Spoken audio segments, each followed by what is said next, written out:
Outros controles que também são muito utilizados em formulários são os controles de listagens. Então, de listagem a gente tem bastante aqui, tá? Cada um deles ali com sua característica.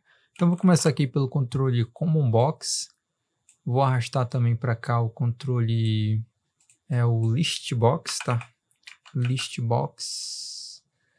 List Box a gente tem dois, tá? Tem o List Box normal e tem um List Box que a gente já vem com a caixa de seleção, tá? Que basicamente é a checkbox, tá? Embutida.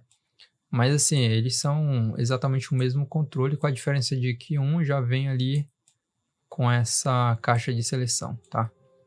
Bom, a gente tem esses três aqui que a gente usa aí para listagem. Não são só esses, tá, pessoal? Ele tem outros aqui também, por exemplo, tem o List View, né? Tem o List View. Tem o Data Grid, só que o Data Grid ele é um controle mais especial, tá? Vou pegar aqui o Data Grid. Esse aqui é um controle mais robusto, com ele a gente consegue editar os dados, classificar, consegue também excluir, tá? Adicionar novos, tudo por dentro dele, tá? Então, assim, em termos de listagem de dados, ele é um dos mais completos aí. Sem falar que ele trabalha com uma quantidade absurda de dados, tá? De forma bem rápida.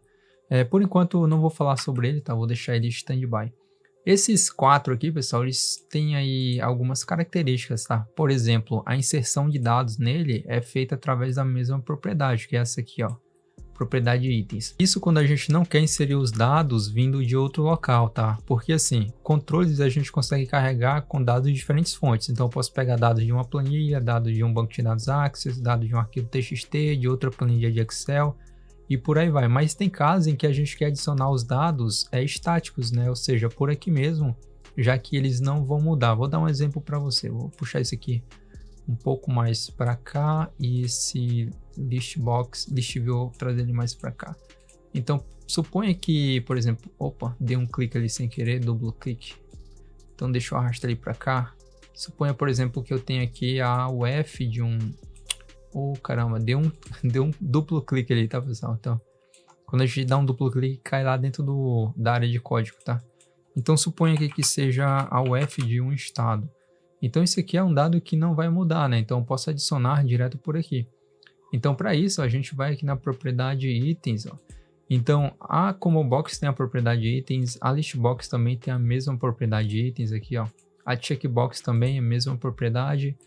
E o controle List View também, ó, tem a mesma propriedade. Então, eles são parecidos nesse sentido, tá? O Data Grid View também é a mesma coisa, tá? Também tem essa parte aqui de itens. Mas vamos começar aqui pela Common Box. Então, se eu clicar aqui, ó, por aqui eu consigo adicionar os dados. Então, o F eu tenho, por exemplo, PA, tenho MA, o que mais que eu tenho aqui? AM, tá? RO, tá? E por aí vai. SP, RJ, tá? Então, eu poderia adicionar tudo por aqui, ó. Automaticamente, os itens já vão ficar aqui sempre que esse formulário for inicializado. Então, por exemplo, aqui no Listbox também é a mesma coisa. Se eu vim aqui e adicionar, por exemplo, poderia colocar aqui cidades, ó. Belém, colocar aqui Paragominas, né? Imperatriz. Só alguns exemplos, tá? Então, vou dar um OK. E olha só, já ficam listados aqui. A mesma coisa para Checked Box, né? Que seria essa daqui. Na verdade, é Checked List Box, né? Então, poderia adicionar aqui, ó, dar um OK. E o List View também, ó, mesma coisa, poderia vir aqui, só que aqui eu adiciono individualmente, né? O List View, ele é um controle um pouco mais robusto, tá? Ele tem uma capacidade maior de dados e ele aceita também múltiplas colunas. Esses aqui é quando você quiser trabalhar apenas com uma coluna, né? Então eles são mais apropriados. Se você quiser mais de 2, 3, 4 colunas, o List View é adequado. E qual a diferença do List View, por exemplo, para o Data Grid View? É que o Data Grid View, a gente consegue editar os dados direto dentro dele, tá? O List View a gente não consegue. Então, se você quiser editar, excluir, deletar os dados ali mesmo pela listagem, o Data Grid View é a escolha ideal, tá? Então, aqui, por exemplo, poderia adicionar... Esse aqui permite personalização, tá? Então, aqui, por exemplo, eu posso colocar aqui, ó, texto 1, tá? Só um exemplo. Vamos colocar aqui texto 1. Eu poderia já mudar a cor desse cara. Então eu consigo fazer personalização de maneira individual. Então vou adicionar aqui mais um, ó, que é o item 2. Esse aqui eu vou deixar na cor, sei lá, vou colocar aqui vermelho, tá?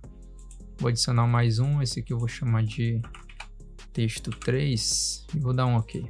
Então tá vendo? Consigo inserir eles aqui de personalização para cada item de forma individualmente, tá? Mesma coisa imagens, esse cara aqui aceita imagens, tá? Que é o List View. Esses outros aqui não aceitam nativamente, tá? Então a gente tem esses caras aí.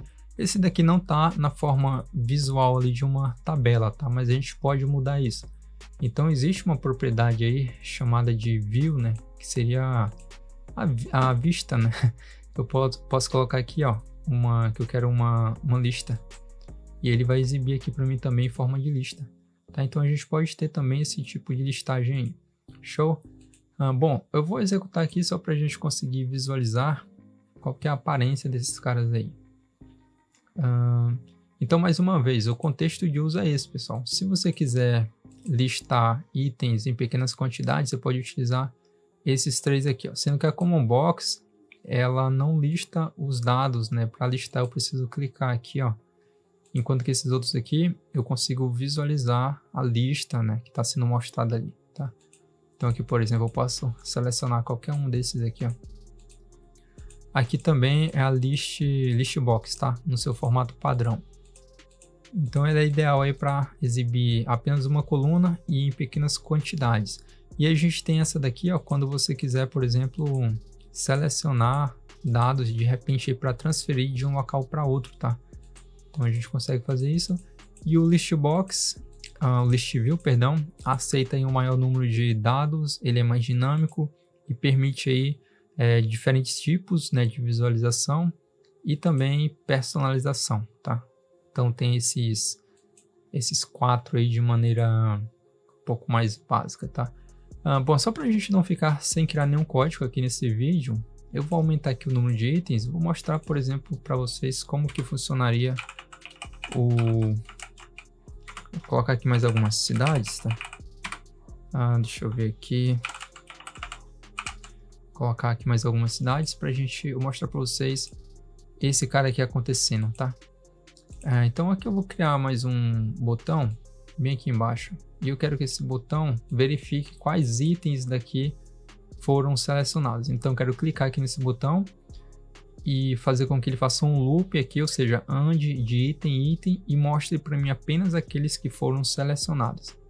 Tá joia? Então como é que a gente vai fazer isso? Vou dar um duplo clique aqui. Aqueles 2 duplo cliques que eu dei por acidente aqui eu vou limpar, tá? E aqui, ó, nós podemos começar fazendo uma verificação. Então preciso saber qual que é o nome lá da Checked List Box, né? É esse aqui o nome dela, Checked List Box 1. Então vou pegar aqui o nome dela, vou usar aqui uma propriedade chamada Checked Items. Então checked aqui, ó, Checked Items count, né? Então vou pedir para ele contar primeiro ali se eu tenho mais de um item, tá? Aliás, precisa ser maior do que 0. Então, caso seja maior do que 0, aí sim ele vai cair aqui dentro dessa condição, tá? Porque vamos supor que você não tem nenhum item listado, ou seja, perdão, nenhum item que foi checado. Então ele já pula fora aqui, ele não cai dentro dessa condição. Mas se eu marquei pelo menos um item, obrigatoriamente ele vai cair aqui dentro dessa condição, tá? E caso ele caia aqui dentro dessa condição, eu vou pedir para ele fazer um loop, tá? Então aqui eu vou colocar for each, traduzindo seria para cada item, tá? Esse item aqui eu vou declarar ele como sendo do tipo string. Então para cada item dentro ali da minha coleção de itens checados, né? Ou seja, que foram marcados. Então aqui eu basicamente repito, ó, checked list box 1 ponto checked, checked itens aqui, ó. Checked itens. Automaticamente ele já cria aqui o next, né? Que é para ele poder fazer o loop através ali de todos os objetos. Aliás, de todos os itens, tá? E aqui eu posso armazenar todos os itens que foram checados dentro de uma variável que eu não declarei, né? Então eu vou declarar ela, pode ser aqui, ó. Então eu vou colocar assim, itens cell, tá? Item cell para representar todos os itens que foram selecionados. Então aqui vai ser do tipo string. E aqui, posso deixar assim mesmo, vou apenas fazer a declaração. Então vou pegar esse cara, colocar ele aqui, ó, e eu vou dizer que ele vai ser igual a item. E eu vou concatenar aqui rapidamente para ele criar uma quebra de linha. Então aqui eu vou colocar environment, aqui ó, environment.newLine. Então esse cara aqui ele cria uma linha, tá? Para que ele possa colocar todos os itens para mim um abaixo do outro, tá? Todos aqueles que foram checados. E aí, depois de fazer isso, eu posso simplesmente exibir isso aqui, ó, dentro de uma message box. Então posso vir aqui embaixo e colocar o seguinte aqui, ó, message box, e aqui dentro eu coloco a variável. E ele vai mostrar para mim aqui todos os... Aqui tá faltando usar o método .show, tá? Para ele exibir de fato. Então ele vai exibir todos esses caras aqui dentro. Show. Ele tá marcando aqui, dando um alerta. Deixa eu só verificar. Isso aqui ele dá um alerta quando, por exemplo, você usa dentro de um loop. Porque ele deduz que não necessariamente a gente vai cair dentro dessa condição aqui, né? Mas funciona, tá? Vamos executar aqui e verificar aí na prática. Então vou exibir aqui esse cara e eu vou marcar aqui o seguinte, vou marcar Paragominas e vou marcar Tucuruí. Vou clicar aqui, ó, Tucuruí. Ele não tá mostrando tudo, né? É por conta da forma que a gente inseriu os dados aqui. Então isso aqui a gente consegue resolver da seguinte forma, a gente coloca bem aqui na frente, ó, um erro comercial, exatamente dessa forma aqui, tá? E aí sim, vamos ver aqui se vai funcionar. Então aqui eu vou marcar de novo, Paragominas, vou marcar Tucuruí. Vamos ver, ó, agora sim. Ó, tá? Então Paragominas e Tucuruí. Aí eu vou marcar Pacajá aqui também. Tá? Então eu tenho aqui o Paragominas, Tucuruí e Pacajá. Então, usando essa metodologia, vamos supor que você quer transferir dados de um local para outro, né? Só que você quer selecionar. Então, esse modelo aqui seria ideal para isso, né? Então, eu seleciono aqui exatamente o que eu quero, desmarco, ou simplesmente não selecionaria o que eu não quero, né? Clico aqui, ó, e rapidamente ele exibe aqui para mim, tá? Bom, tem muitas formas de a gente trabalhar esses controles aqui, tá? Tem muitos tipos aí de uso, mas aqui a gente está vendo apenas aí um aparato geral, tá? Coisa básica. Então, o ideal é eu não me aprofundar muito sobre isso daqui por enquanto, né?